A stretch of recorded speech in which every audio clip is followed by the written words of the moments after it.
Salve galera, tudo bem? Bom dia, boa tarde, boa noite. Professor Rafael Carolo mais uma vez com vocês. Hoje a aula vai ser um pouquinho diferente, não só pela minha câmera que está aqui em cima agora, mas não vai ter apresentação de slide. Hoje nós vamos tratar sobre a evolução dos vegetais, tá? Desde a origem do primeiro vegetal até as angiospermas, que são o grupo vegetal mais evoluído, e nós vamos fazer isso através de um texto. Então, como vai funcionar? Eu vou ler esse texto aqui junto com vocês e conforme forem surgindo pontos importantes, eu vou ressaltando, pedindo para vocês anotarem e dessa forma que vamos seguir com a aula hoje. Beleza? Então, bora lá já para o texto, tá? Esse é um texto que é o texto da Exalc, que é a faculdade de USP lá de Piracicaba, Pirassununga, não sei, sempre confundo. Eu vou deixar o link para vocês na descrição do vídeo, juntamente com o crédito à pessoa que escreveu esse texto que está maravilhoso. Então vamos começar? Bom, poucos livros tratam da origem dos organismos fotossintetizantes. Neste texto, aponto as teorias que discutem a origem desses organismos fotossintetizantes. Para o presente texto, utilizei o livro Biologia Vegetal, de Eurico Cabral, editora EDUSP. Então, se você quiser ver tudo isso que está falando nesse texto de maneira mais profunda, está tudo aqui nesse livro. Acredito que seja um livro voltado para a educação superior, então não tem necessidade. Tudo aqui que for necessário para o seu conhecimento, eu vou falar para você anotar. Beleza? Esse é um conteúdo que é muito cobrado no Enem, né? A evolução dos vegetais. Então vamos lá. Os primeiros seres vivos que deram origem às plantas são desconhecidos, mas teriam sido seres unicelulares capazes de realizar fotossíntese e viviam dentro do mar, se deslocando dentro de massas de água que os carregavam, e possivelmente desenvolveram sensores captadores e direcionadores ao foco de luz para realizar a fotossíntese. Bom, se a gente analisar esse parágrafo, a gente parece que no começo que ele está descrevendo alguns tipos de algas, né? Nós temos algas ainda unicelulares que vivem no mar, que são capazes de realizar fotossíntese, né? Mas esse aqui seria um ser muito mais primitivo. Bom, de acordo com a biologia molecular, os eucariotos, aqueles que têm carioteca, se dividiram em diversas linhagens filogenéticas: animais, fungos, plantas, algas vermelhas e extramenópilas. Segundo o botânico alemão Schipper, em 1883, os eucariotos surgiram de endossimbioses múltiplas. No caso da mitocôndria, um protozoário primitivo fagocitou uma bactéria aeróbica e, por algum problema enzimático, a associação teria sido vantajosa para ambos. As bactérias fagocitadas foram reduzindo, diferenciações de lamelas foram ganhando invaginações da membrana plasmática até se transformarem nessas estruturas nas quais conhecemos hoje. Bom, simbiose é aquilo que está escrito aqui. É uma relação, uma associação que é vantajosa para ambos aqueles que participam, tá? Fagocitose é a forma de alimentação das bactérias, né? A ameba também faz essa... alguns protozoários fazem essa forma de alimentação, que é aquela com os pseudópodes que você cerca, né? E meio vai cercando ali e engloba aquela sua presa, tá? Isso que é fagocitose. Então aqui ele está explicando como surge a mitocôndria, beleza? Que é um órgão muito especial e muito importante na respiração celular. Essa teoria foi formalizada por Altman em 1890 e em seguida por Merejkovsky em 1905. Essa teoria foi formalizada por Altman em 1890 e em seguida Merejkovsky em 1905 afirmou um procedimento semelhante teria ocorrido com os cloroplastos. Pode-se dizer que as plantas eucariotas podem ser fruto de uma polissimbiose, ou seja, formado por organismos quadrigenômicos. Um genoma nuclear do organismo fagocitante e mais 3 genomas bacterianos, aeróbicos, cianobactérias e espiroquetos. Ou seja, uma polissimbiose é uma simbiose que acontece com mais de 2 seres, né? Aqui no caso, o organismo fagocitante que fagocitou 3 tipos de bactérias diferentes, e cada uma desses tipos de bactérias deu uma característica nova que foi um benefício para esse ser fagocitante, e por isso que essa relação se manteve. As células clorofiladas teriam surgido de maneira autógena, com mudanças graduais em um processo evolutivo lento. O que seria autógena? Auto é próprio e gena vem de genos, que significa origem. Tá? Então é uma origem própria, com a evolução, um processo evolutivo lento, as células foram se transformando até virarem o que a gente conhece hoje pelas células clorofiladas. As primeiras algas a surgirem foram as cianobactérias e proclorófitas, estritamente procariotas. Posteriormente, com a origem dos eucariotos, surgiram outros grupos de algas que são estritamente eucariotas. Talvez o primeiro avanço na complexidade das plantas tenha sido dado pela formação de indivíduos pluricelulares. A pluricelaridade nas plantas ainda é um mistério para a ciência, mas algumas hipóteses podem explicar esse primeiro passo. Então, aqui é uma coisa importante, o primeiro avanço da complexidade foi a pluricelularidade. É algo que também acontece com os animais. A gente vê lá no começo da escala evolutiva que temos os seres unicelulares, as bactérias, e depois esses seres começam a evoluir. Aí ainda tem os protozoários, que são unicelulares, e com o avanço vão surgindo seres pluricelulares. Tá? As primeiras colônias podem ter surgido com a não separação das células filhas após a divisão celular. Então, lá aconteceu uma mitose, por exemplo, que a gente diz que é uma divisão equacional, que ela vai somar, vai surgir 2 células iguais, só que em vez dessas células elas se dividirem completamente, elas ficaram juntas, tá? Elas continuaram uma lado a lado da outra. As células filhas ficaram retidas em uma bainha de mucilagem que envolvia a célula-mãe. Isso é uma forte evidência, levando em consideração que em algumas colônias isso realmente acontece. As células são mantidas unidas por uma matriz gelatinosa. Tá? Essa matriz gelatinosa é o que seria essa bainha de mucilagem. Se você pesquisar exatamente esse termo no Google, você vai ver lá direitinho o que é uma bainha de mucilagem.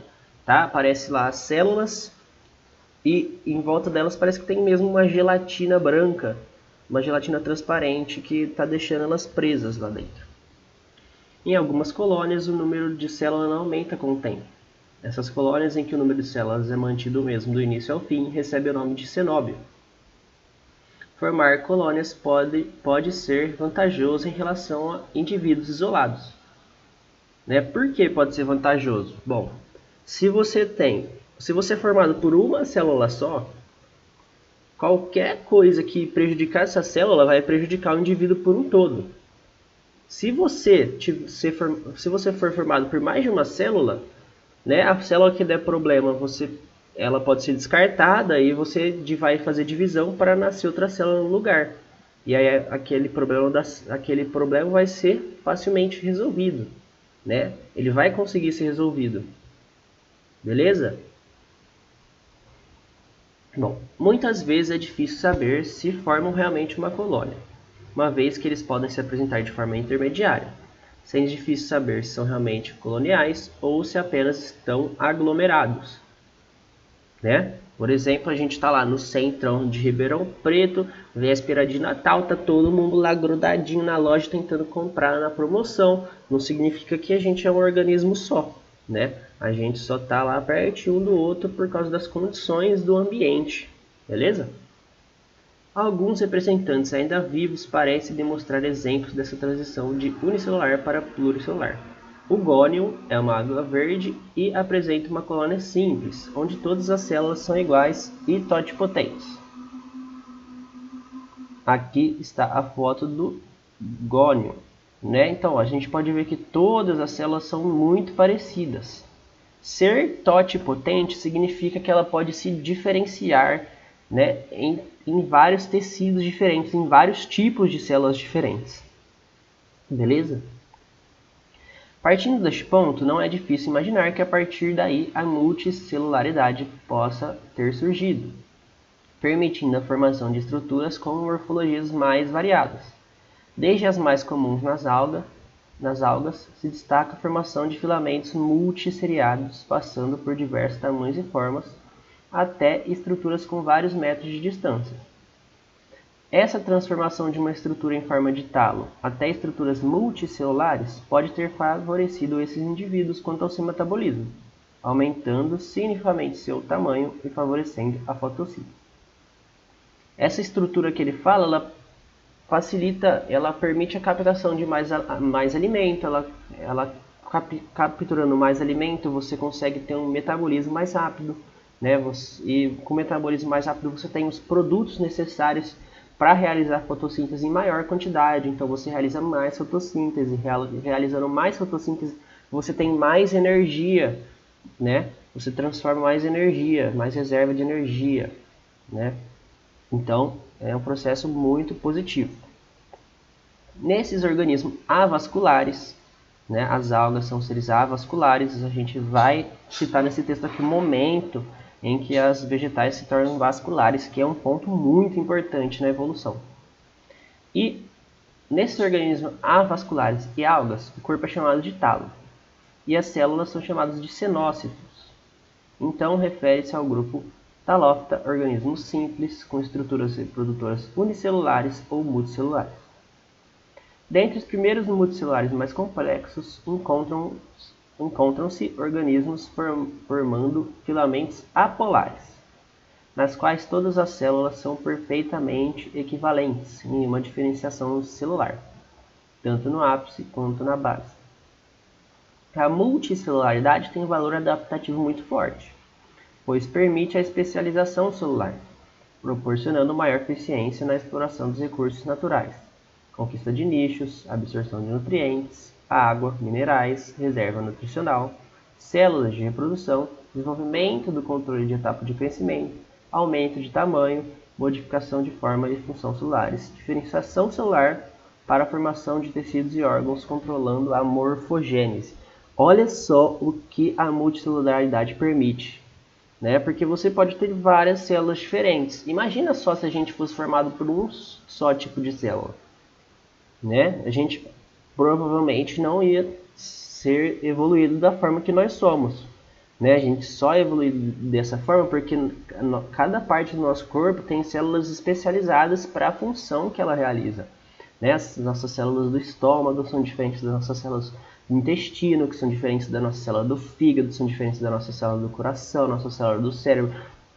Todos os nossos sistemas são formados por células diferentes. Cada sistema tem vários tipos de células diferentes, tá? E essas células trazem muitos benefícios, todos esses que estão citados aqui, tá?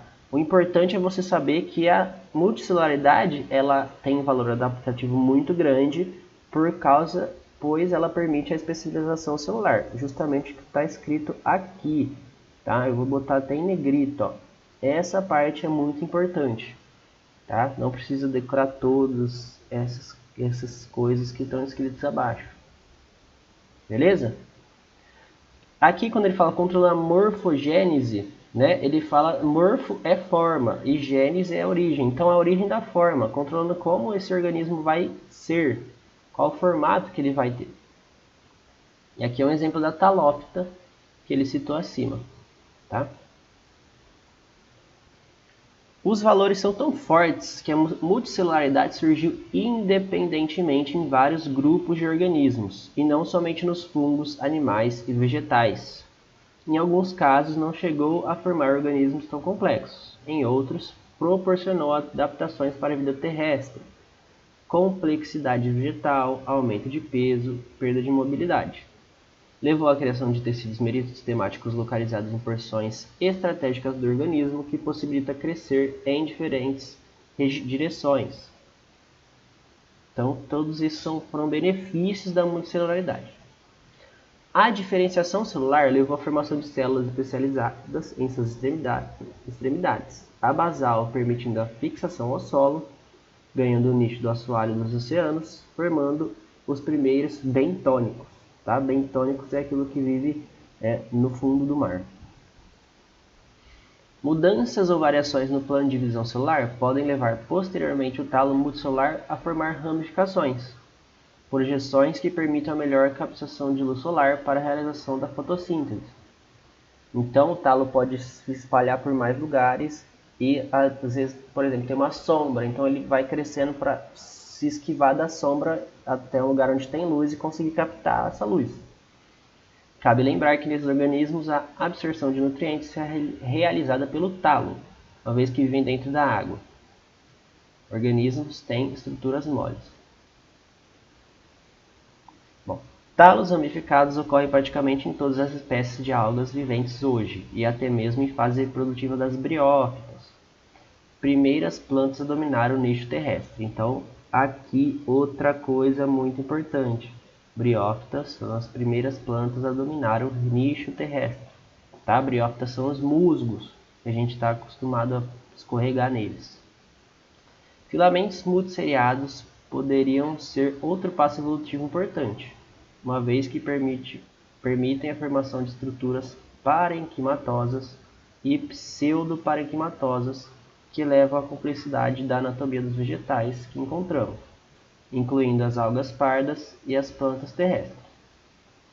Vale lembrar que desta forma, as estruturas com maior número de cloroplasto ficam restritas às camadas celulares mais externas do organismo, permitindo a captação de energia, enquanto as estruturas parenquimatosas ficam mais restritas às porções internas. Bom, por que isso é interessante? O cloroplasto é a organela responsável pela realização da fotossíntese. Então, se ela ficar abaixo de outra célula, vai dificultar essa captação da luz. Tá? As estruturas parenquimatosas, os parênquimas são a estrutura da planta que ela serve de reserva, pode ser reserva nutritiva, reserva de amido, pode ser reserva de vários tipos, reservas de ar, às vezes na reserva de água também, tá? Temos vários tipos de parênquima, beleza? Essas projeções podem ser vistas em organismos ainda viventes, como o caso da alga parda Sargassum comum, no litoral brasileiro. Desculpa, achei que Sargassum comum era o nome dela, mas o nome dela dá para ver aqui que é Sargassum vulgare. Bom, na alga parda Sargassum, comum no litoral brasileiro, cujo talo apresenta projeções que lembram folhas. De fato, o grupo das algas pardas Fucophycia tem uma diversidade muito grande de morfologias e até mesmo algumas estruturas especializadas na condução de elementos nutritivos. Isso aqui é importante. Lembra que eu falei que até agora são as avasculares, a gente ainda vai chegar nas plantas que se tornaram vasculares, tá? Isso aqui são estruturas especializadas, mas ainda não é caracterizado como vascular. Algumas algas de grandes dimensões têm células especializadas na condução de substâncias produzidas pela fotossíntese. Então isso facilita muito na velocidade do metabolismo, Se ela conduz mais rápido as substâncias, então ela consegue ter uma velocidade maior no seu metabolismo. Aqui a gente pode ver as ramificações, Aqui está o talo principal, comprido, e saindo desse talo estão estruturas parecidas com folhas, mas que a gente ainda não chama de folhas, tá? São chamados de folíolos. Estruturas moles são vantajosas dentro do ambiente aquático, uma vez que acompanham o movimento das massas de água. Estruturas duras talvez pudessem ser quebradas com o atrito da movimentação de grandes volumes de água. As ramificações do talo se direcionam para cima, uma vez que os cenócitos que compõem podem alterar sua densidade, acumulando gases, fazendo com que os ramos se direcionem para cima, em direção à luz. Dados paleontológicos demonstram que esses processos evolutivos possivelmente ocorreram há mais de 400 milhões de anos. Olha só, então, quanto tempo faz que isso estava acontecendo, É como a evolução é um processo muito devagar.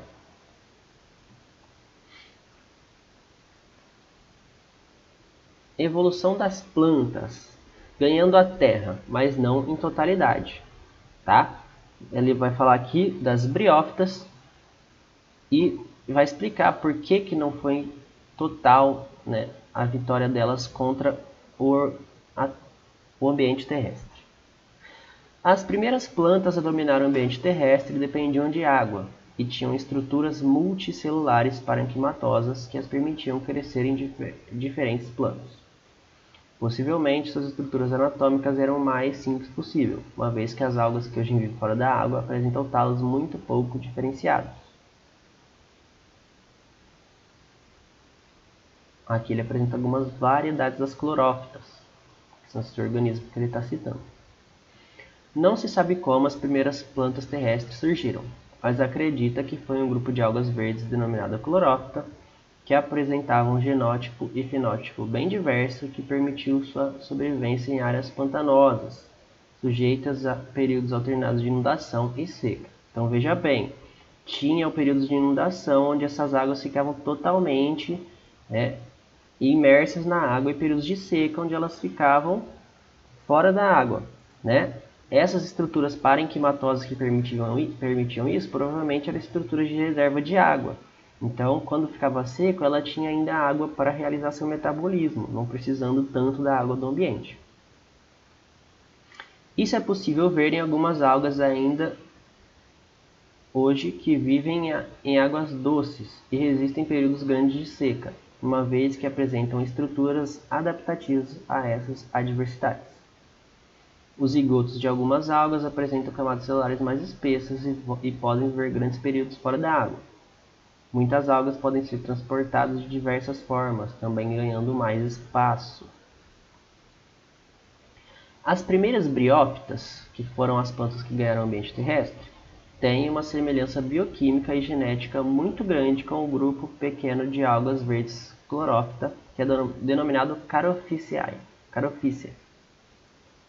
Peculiaridades do processo de divisão celular de briófitas e carophyceas parecem revelar um grau de parentesco evolutivo, embora não existam registros fósseis que corroborem essa hipótese de surgimento dos primeiros seres vascularizados. Acredita-se que o grupo das carophyceas tenha dado origem a um organismo que formaria um ancestral comum entre as briófitas anthoceros e organismos semelhantes às rhinias pteridófitas. Então a rhinia daria origem aos primeiros organismos com vários condutores verdadeiros, pteridófitas, que não tinham dependência tão grande da água, e as briófitas. Das primeiras briófitas anthoceros surgiriam o musgo e as hepáticas. Bom, aqui ele já ramificou a evolução, né, um ancestral comum que gerou as pteridófitas e as briófitas que conhecemos hoje em dia, tá bom? Bom, aqui a gente já pode ver um spoiler. Ó. Então a rhinia daria origem aos primeiros organismos com vários condutores verdadeiros, pteridófitas. Tá? Isso aqui é importante, mas eu acredito que mais para frente no texto ele vai falar mais especificamente sobre isso. Beleza? Embora as briófitas já vivessem na Terra, não podiam se desenvolver e alcançar grandes dimensões. Os seus vasos são simples demais e elas perdem água muito facilmente. Por isso, as briófitas necessitam viver em locais úmidos, o que mostra que esses organismos ainda são muito dependentes da água. Além disso, na Terra, os nutrientes devem ser absorvidos da Terra e não estão mais disponíveis em todas as dimensões, como acontece no oceano. Tá? Então, tem que ter uma forma de conseguir esses nutrientes da Terra, beleza? Aqui, quando ele fala que os seus vasos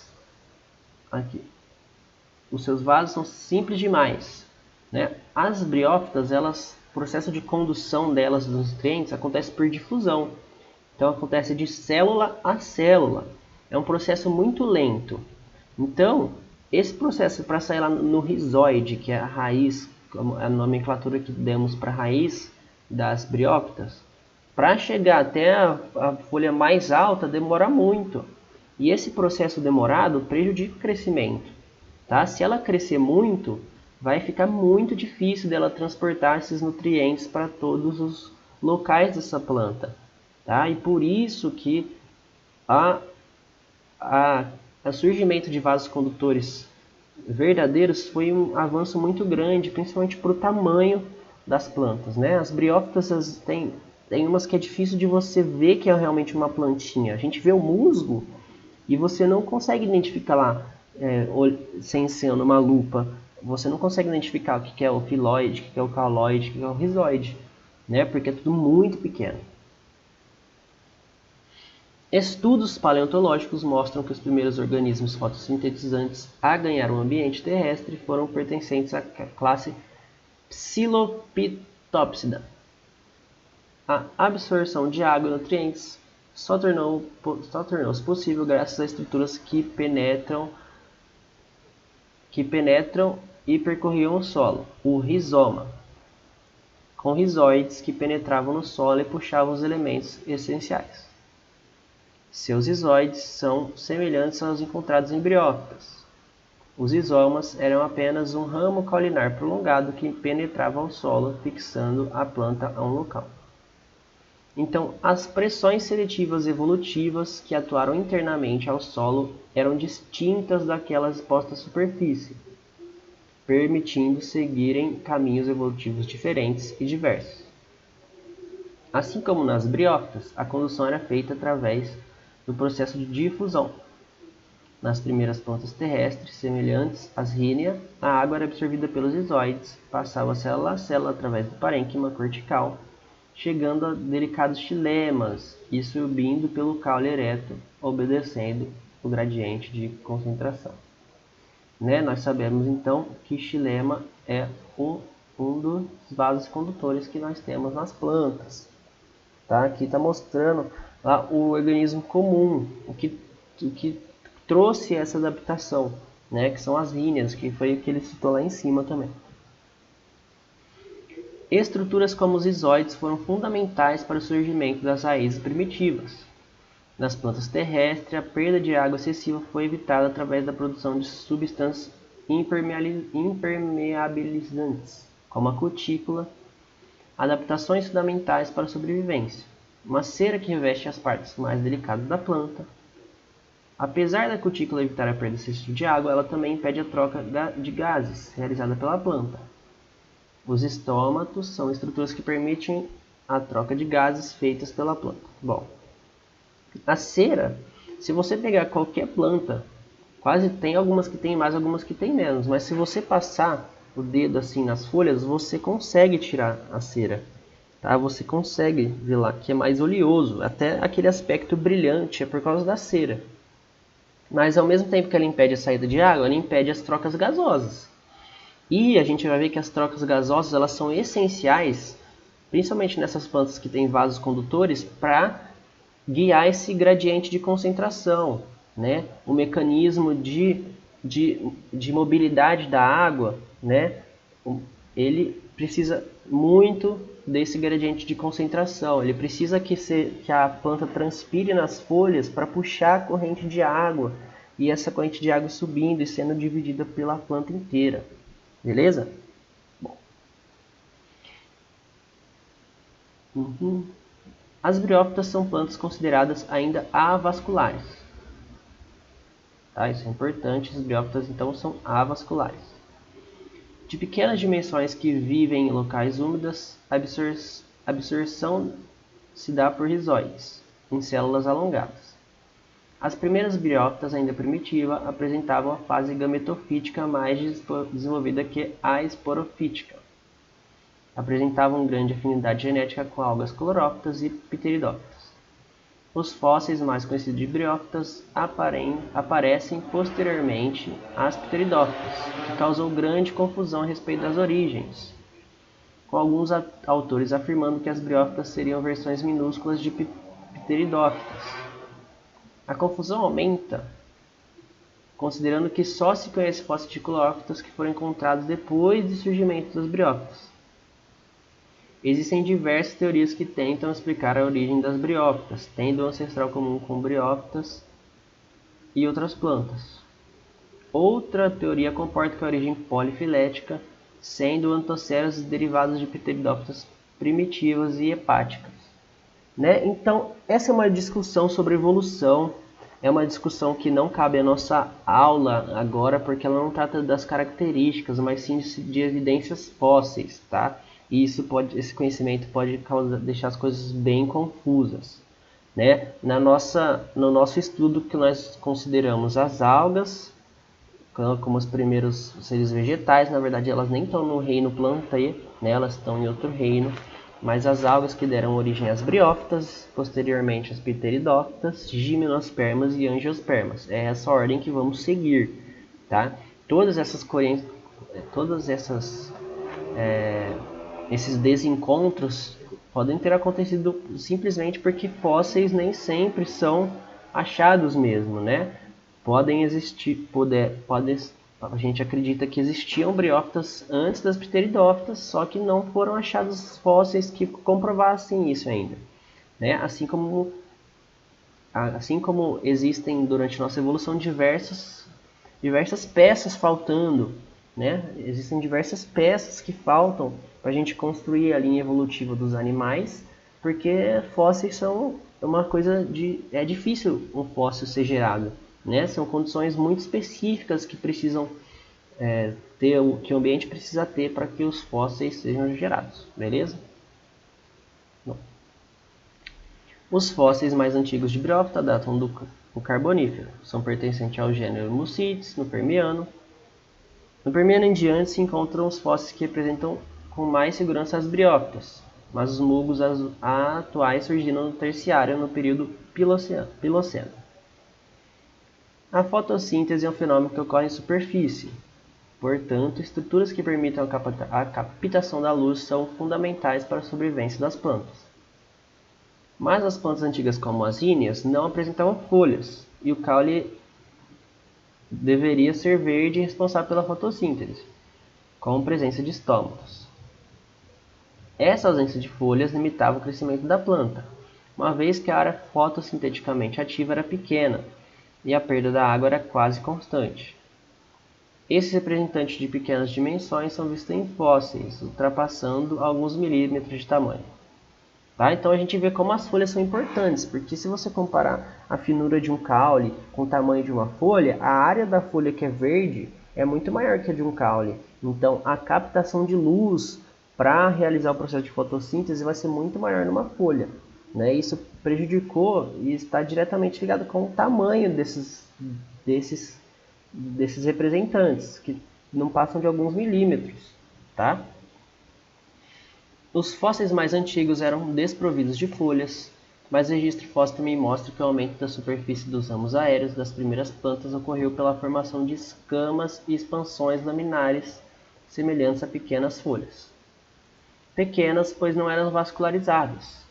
Um fóssil siluriano chamado Asteroxylon, semelhante aos licopódios comuns na Serra do Mar. Entretanto, os licopódios ainda possuem uma nervura central nas folhas. Fósseis do Devoniano de Baragnatia apresentam um tipo de folha chamada micrófila, com folhas com apenas uma única nervura central. Tá? Então aquelas nervuras que nós vemos nas folhas, elas são os caminhos vasculares, onde estão passando, né, o xilema, o floema, aquilo lá está passando, então está sendo transportados nutrientes, produtos da fotossíntese, assim como água, sais minerais que são os que são necessários para a realização da fotossíntese. Está tudo passando por esses vasos condutores que são as nervuras, beleza? De fato, a origem das folhas é incerta, mas acredita-se que tenha sido a partir de pequenas escamas que obtiveram um cordão central condutor, que formou uma nervura central que se expandiu do centro, formando pequenos feixes de vasos que se ramificaram por toda a folha através da proliferação bilateral do parênquima cortical. A sustentação da planta para adquirir a forma ereta se dá pelo desenvolvimento do colênquima e esclerênquima, que apresentam forte espaçamento celular. Essas características só se desenvolvem efetivamente nas pteridófitas. Então, isso aqui também é muito importante, tá? Porque se você não tem sustentação suficiente, você não consegue crescer, você não tem onde se apoiar e aí você acaba caindo, né? As briófitas, elas não tinham estruturas de também sustentação, então por mais que elas conseguissem bastante nutriente, tudo mais, elas não iam ter como crescer, porque imagina, você ia crescer e você ia, tombar. Então, para quê? Não vale a pena. Vale a pena só você crescer e ficar ali de boa, crescer para os lados, tá? Então, a sustentação adquirida aqui pelo Colenchyma sclerenchyma é uma adaptação muito importante da gente ter em mente aí em relação à evolução das plantas, tá? O porquê que as plantas cresceram tanto. A gente vê que as briófitas elas não passam de centímetros e a gente tem pteridófitas de metros, tá? Então foi um salto muito grande. Para adquirir uma postura ereta e de grandes dimensões foram necessárias diferentes modificações anatômicas. Os próprios vasos xilemáticos, responsáveis pela condução de fluidos da planta, apresentam as paredes espessadas, auxiliando na sustentação. Então o próprio vaso condutor já auxilia na sustentação. A parede solar das plantas é composta por lignina e compostos fenólicos e fundamentais para o revestimento dos vasos. Acredita-se que as pteridófitas tenham surgido há 460 milhões de anos, ganhando diferentes ambientes desde então. Em regiões aquáticas, acreditava-se que tenham tido laços simbióticos com fungos, mas a origem do grupo ainda é confusa.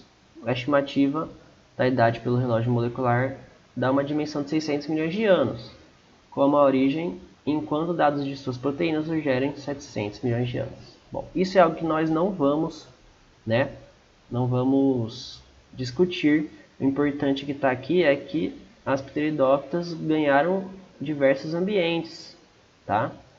Por causa das adaptações, por causa essa não dependência da água, essa capacidade de transportar nutrientes por mais espaço, com mais rapidez, além da capacidade de retirar nutrientes da terra, né? Então tudo isso foram adaptações que surgiram nas pteridófitas e permitiram esse ganho de diversos ambientes. Alguns autores acreditam que as pteridófitas sejam um grupo derivado das algas, pertencente ao grupo Coleochaetales, do grupo Caróptas, considerando que as algas verdes teriam originado duas linhagens, Colorópta e Carópta. Acredita-se que as plantas do Devoniano tenham surgido de um único ancestral comum, possuidor de elementos condutores. Evolução das plantas, independência e radiação. Essa independência da água e a radiação. Beleza? Então ali em cima ele falou, né? Vamos só ver um resumão aqui, vou fazer um resumão. Aqui em cima ele falou ganhando a terra, mas não em totalidade. Por que não em totalidade? Porque as briófitas necessitavam de estar perto da água para conseguir retirar esses nutrientes da água, por causa que elas não tinham essa vascularização, então o transporte era muito lento. Tá? Então elas precisavam estar perto da água para conseguir transportar. Além disso, as briófitas e as pteridófitas elas precisam da água para se reproduzir. Tá? A reprodução de ambos os grupos precisa da água. Embora as pteridófitas tenham mais facilidade em viver longe. Tá? E não significa que viver longe é viver sem água. Né? Afinal, as pteridófitas elas gostam de ambientes úmidos, elas gostam de sombra, assim como as briófitas, tá? São características que aproximam elas.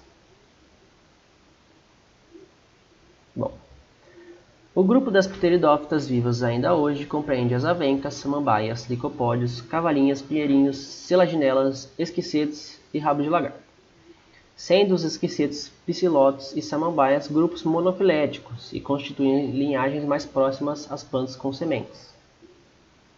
Pteridófitas apresentam sequências evolutivas interessantes, abrangendo membros sem folhas e com pequenas escamas dos psilotos atuais, representantes com folhas simples e pequenas de única nervura, como folhas micrópila de licopódio, folhas com poucas nervuras e bifurcadas e folhas complexas, como em alguns tipos de samambaia.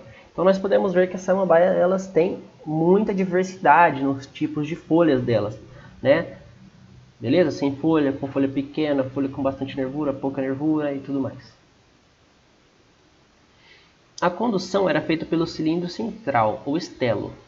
Os fósseis mostram que o cilindro central era delgado, com um cordão de células condutoras de água, rodeado por células que conduziam fluidos no sentido oposto, o propostelo, seiva elaborado, formado por células alongadas revestidas de celulose em forma de anel. Então ele tinha que era uma célula condutora de água e outra que conduziam fluidos, aquele de seiva elaborada. Então a gente pode já pensar que tava ali, virando já o xilema e floema, beleza? Tava ali no caminho. Em Pteridófitas, o estelo permite montar a sequência supostamente evolutiva, à medida que o diâmetro do caule aumenta e que as folhas surgem, a massa de elementos condutores de água e sais aumenta proporcionalmente. Tá? Então, quanto maior o caule, maior as folhas, porque tem mais águas e sais minerais. Tá? Isso permite o metabolismo mais rápido e o crescimento e tudo mais. Evolutivamente, os tecidos xilemáticos foram aumentando sua resistência ao longo das eras geológicas, garantindo resistência à pressão derivada do crescimento da planta em extensão e espessura, se especializando na condução de seiva bruta. Essa resistência é dada graças ao espessamento dos elementos de base, pela deposição de celulose e lignina nas células alongadas. As primeiras pteridófitas e as mais antigas pertenceram ao grupo das Psipitopsida, grupo que se originou há 300 milhões de anos.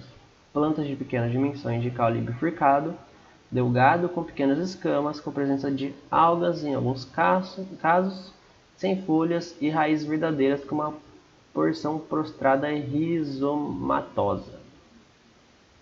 Outras pteridófitas de grande importância evolutiva foram a Licopsida, planta de pequenas dimensões que abrange, obviamente, os licopódios e selaginelas.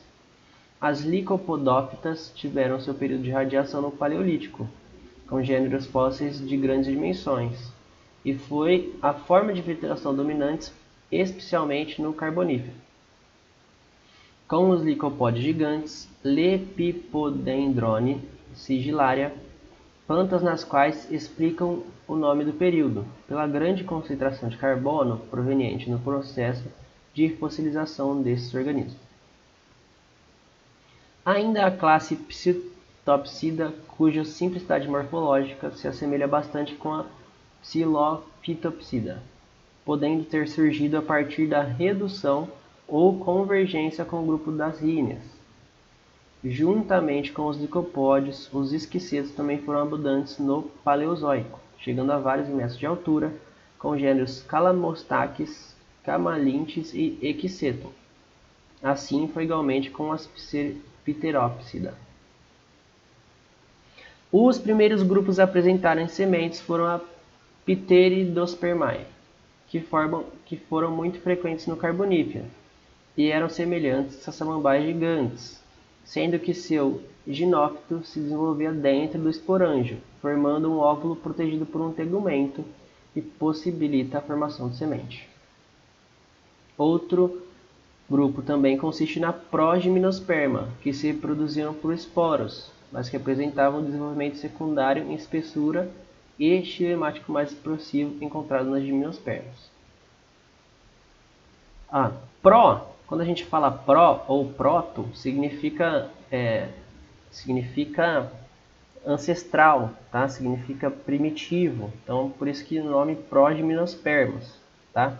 Aqui ele cita um grupo de pteridófitas que tem sementes, tá? E dois grupos, na verdade. Mas, como na ciência nós não trabalhamos com exceções, nós trabalhamos com as regras, tá? Então, no nosso estudo, nós consideramos essa aparição das sementes como uma aquisição das gimnospermas, tá? Tanto que gímino significa nu e esperma significa semente, tá? Então é semente nua, que não tem nada em volta, assim como nas angiospermas, que tem o fruto na maioria das vezes, beleza?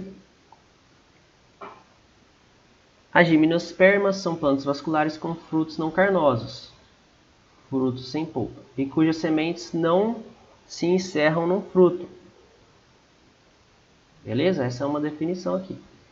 O ancestral da gimnosperma, ou Phinopta, originou-se no Carbonífero e o Devoniano por volta de 350 milhões de anos, e foram gradualmente ganhando um xilema desenvolvido e grande arborescência. Então a importância aqui dos vasocondutores mais uma vez. Mudando a composição do solo, conquistando desde então tendo seu pico de radiação no Permiano, análises filogenéticas dividem esses organismos em duas linhagens. A primeira, Lycopoptina, que inclui licopódios com semelhanças com alguns gimnospermas, e o segundo, Euphiloptina, que abarca todas as outras plantas vasculares. As gimnospermas são classificadas em três classes principais: Cicadopsida, representada por uma dezena de gêneros, surgiram no Mesozoico, era das cicadáceas. Foi o primeiro grupo a ter semente após Pteridosperma. Então, está aqui a aparição de sementes. Outro grupo que se encaixa aqui é o Ginkgolis, grupo da Ginkgo biloba, que constitui um caso de evolução lenta e conservativa, por causa de seus representantes fósseis. As coníferas da classe Pinopsida já estavam presentes no Carbonífero e proliferaram de forma gradual no Permiano, período considerado mais árido, e Dinotopsida, grupo de poucos representantes viventes na Namíbia e no Brasil. Bom, a gente não precisa saber assim, de nada disso, né? De forma, esses nomes, essas famílias, nada disso é interessante pra gente, tá? Nós estamos trabalhando o que evoluiu de um grupo para outro, tá? A gente está lendo esse texto, pode parecer meio complicado, mas no final de tudo isso, vou dar um resumão, beleza? Tá acabando já. As angiospermas surgiram no Cretáceo há 130 milhões de anos e, no espaço de alguns milhões de anos, alcançaram uma diversidade muito grande em todas as altitudes e latitudes, alcançando até os insetos e fungos, que apresentam uma diversidade enorme. Hoje apresentam mais de 250 mil espécies. A presença de esporulina no pólen das angiospermas explica por que os grãos se fossilizam com facilidade, tá? Essa é uma substância presente lá em todo o pólen que faz esse pólen ficar muito conservado. A gente tem vestígios de pólen, fósseis de pólen de muitas plantas diferentes, tá? Tem até um estudo reservado para o pólen, tá? Antenas verdes produtoras de energia, pressupostos evolutivos. A vantagem de ser um animal é que podemos correr, andar, saltar, fugir ou sair em busca de nosso alimento. Imagine o contrário. Se o ser humano fosse como uma craca, não pode ser um crustáceo. Não por ser um crustáceo, mas por ser céssio, preso onde você nasceu para o resto de sua vida. Ter de esperar que algum animal passe perto para você comê-lo? Imagine você ter de esperar uma galinha passar perto de você para pegá-la e prepará-la. Seria impossível até mesmo de nos comunicarmos com tal sofisticação que temos hoje, ou de criarmos tecnologia, até mesmo de temperar essa galinha e fazer dela um belo prato italiano, frango alla parmegiana. As plantas conseguiram essa façanha. Elas aprenderam a se desenvolver, crescer no mesmo local em que sua semente caiu. Isso é fantástico. Fantástico, porque ela vivendo ali no mesmo local desde seu nascimento, aprender a captar o que ela necessita para o seu crescimento quantitativo e qualitativo. Chega de enfeitar o texto e vamos para o tema de uma vez: a energia e a fotossíntese. Para compreender a fotossíntese é preciso saber o local como ela ocorre. Bom, essa parte da fotossíntese aqui, até o final desse texto, não nos interessa mais. Beleza? Agora eu vou abrir aqui uma guia da internet e eu vou fazer uma pesquisa no Google para para fazer um resumo do que importa no quesito da evolução das plantas, tá? Esse é um texto mais completo, fala diversas teorias desde o comecinho lá. E, bom, na verdade eu nem preciso abrir essa guia no Google, eu consigo falar aqui para vocês, cara a cara, eu e você e eu. Então, vamos começar com as briófitas. As briófitas são representadas por musgos e hepáticas. São seres muito pequenos, não passam de centímetros, que fazem o transporte de nutrientes através da difusão. Beleza? Então, de célula para célula acontece o transporte de nutrientes. Então, qual que foi o primeiro avanço evolutivo no grupo das plantas? Das briófitas para as pteridófitas? Foi o surgimento de vasos condutores. O surgimento de vasos condutores permitiu que esses nutrientes passassem de uma forma mais rápida, mais eficiente, permitindo o crescimento em tamanho e em espessura dos vegetais. Beleza? Ponto número 1. Qual foi o ponto evolutivo importante das pteridófitas para as gimnospermas? Foi a presença da semente. Por quê?